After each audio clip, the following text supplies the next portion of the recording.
Jeremy from thecustomgeek.com here, and we have a Phillips Hughes solo strip. So now these things are great, and it's 16 feet of LED if you don't know, and it comes with everything you see here. This is the receiver that controls it. You connect it to the strip, which is here, and then you just connect it to power. Here comes our problem. This power supply cord is about 5 feet. About 5 feet long. It's really not that long, honestly. So a 5-foot power cord means that this strip has to start within 5 feet of the outlet. To get the strip further away from the outlet, there's no answer because this is not a standard DC barrel connector, Phillips. So we're going to go ahead and make this guy longer.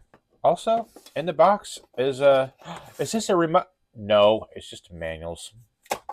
This is the wire I'll use to extend it. This is 22/4 stranded. It's got plenty of to handle the 24 volts and less than 1 amp coming out of that transformer over there. Bzzz. I'm going to extend these 10 feet, which means 10 feet 6 inches. So I'm just going to measure this wire out here on the table.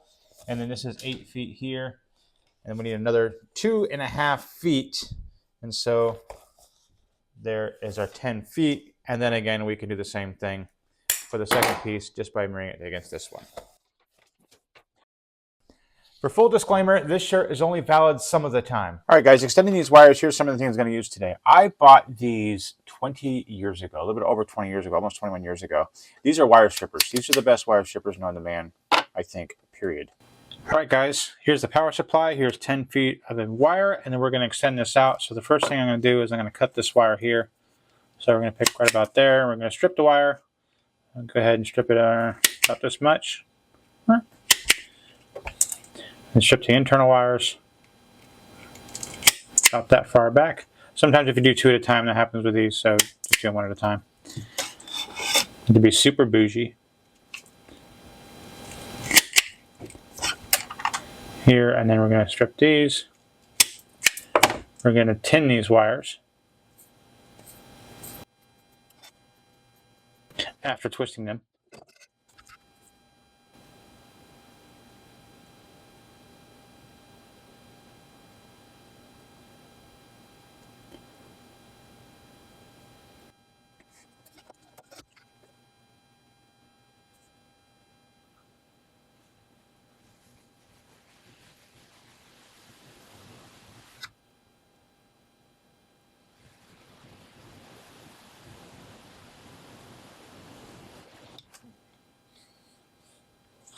Now those wires are 10. Now we're going to strip the second wire.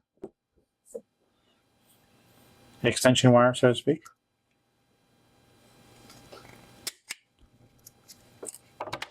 And then we're going to cut the little fuzzy off here.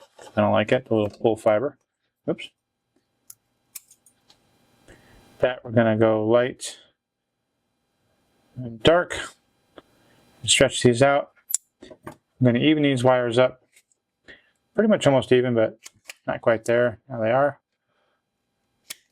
Strip these. Those are good. Those look pretty even. I'm going to go ahead and strip these. Twist these together. Twist these together. Go ahead and put some solder up in the air. Grab the good old iron.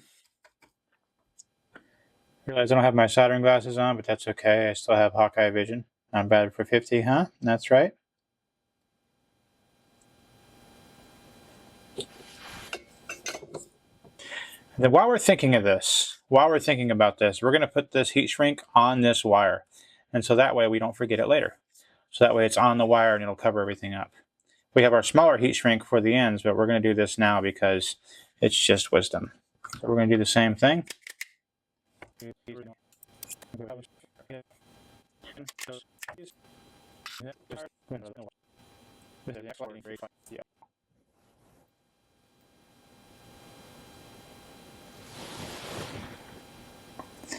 One piece of solder, and the heat shrink isn't shrunk all the way yet, so that's good. Kind of dodge that bullet a little bit there. This other piece of heat shrink, tell it to get up there. I have a piece of heat shrink for this side, also a little bit close, but that's okay.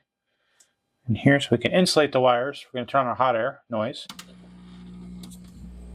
I didn't realize the noise canceling mic. I looked at some footage when I did this before with the heat shrink, and with a hot air, and the hot air gun is pretty loud, but this microphone does an excellent job of taking care of that. So, all right, so that side's done. I'll shrink this piece of heat shrink here.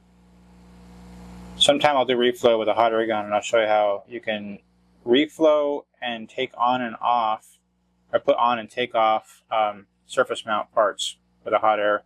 It's pretty easy. It's pretty simple, but it takes a little bit of practice, because sometimes you get too much and you end up blowing pieces across the room, but you know, that's, hey, you live and learn, right?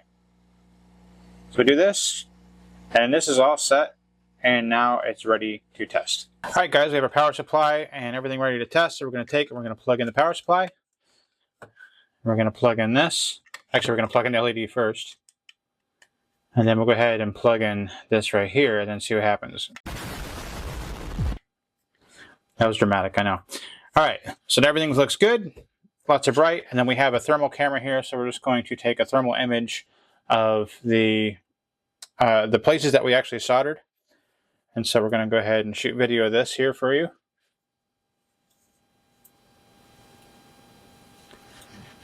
Everything looks good there. All right, this is the actual, where my finger is here, that's the actual place.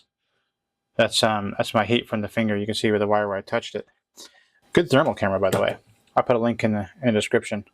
And then the other connection is right there, and it's perfectly good.